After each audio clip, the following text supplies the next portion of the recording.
আর বড় মার সামনে যেতে অনেকটাই সময় লেগেছিল, প্রচণ্ড ভিড় ছিল। আর ওখানে পুরোহিত মশাইরা ছিলেন, ওনারা সবার নাম গোত্র জেনে নিয়ে মানে পুজোটা দিয়ে দিচ্ছিলেন। আর এই যে পুজোটা দিয়ে দিলাম আমরা, এখানে অনেকটা সময় দাঁড়িয়েছিলাম আর মাকে ভালো করে দর্শন করেছি খুব সুন্দরভাবে। আর দেখো পুজো দেওয়া হয়ে গেছে, আমরা এই মন্দিরের গেটের সামনে যে যার মতন একটু ছবি তুলে নিচ্ছি। পুজো দেওয়ার পরে আমাদের বিধ্বস্ত অবস্থা, মানে এতটাই ভিড় ছিল ওখানে, চাপাচাপি হয়েছিল। আর তারপরে আমরা সকাল থেকে যেহেতু না খেয়েছিলাম, এখন বাজে প্রায় 2:30-3টে বাজে।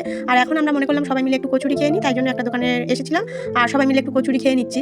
আর তারপরে কচুরি খাওয়ার পরেই বেরিয়ে, প্রচণ্ড গরম তো বাচ্চাদের খিদে পেয়ে গেছিলো, ওই জন্য কচুরিটা খেয়ে নিলাম। আর তারপরে আমরা একটু আইসক্রিম নিয়ে নিলাম। আইসক্রিম নিয়ে যেহেতু ট্রেনের একটু দেরি রয়েছে, ট্রেন ধরবো, ওই জন্য মনে করছি যে ফেরিঘাট থেকে একটু ঘুরে যাই, যে এখানে ফেরিঘাট আছে, ওখানে লঞ্চগুলো এসে দাঁড়ায় আর সমস্ত মানুষ নেমে এসে এখান থেকেই গাড়ি ধরে এদিক ওদিক, ট্রেন যে যেরকম পারে যেদিকে যাবে সে যার যার গন্তব্য সেই দিকে যাওয়ার জন্য। আর বান্ধবীরা যেহেতু নদীর ধারে আসেনি, আমরা 3জনে গেছিলাম, ওরা ওই জন্য নদীর ধারে একটু গেছিলাম, ছবি টবি তুললাম। আর তারপরে দেখো সবাই আবার ট্রেনে উঠে গেছি, এখন চলে যাবো শিয়ালদাহ নেমে ওখান থেকে আবার ক্যানিং লোকাল ধরতে হবে। আমাদের বাড়ি যেহেতু ক্যানিং, সব বান্ধবীরা ওখানেই থাকে। আর এই যে সমস্ত বান্ধবীরা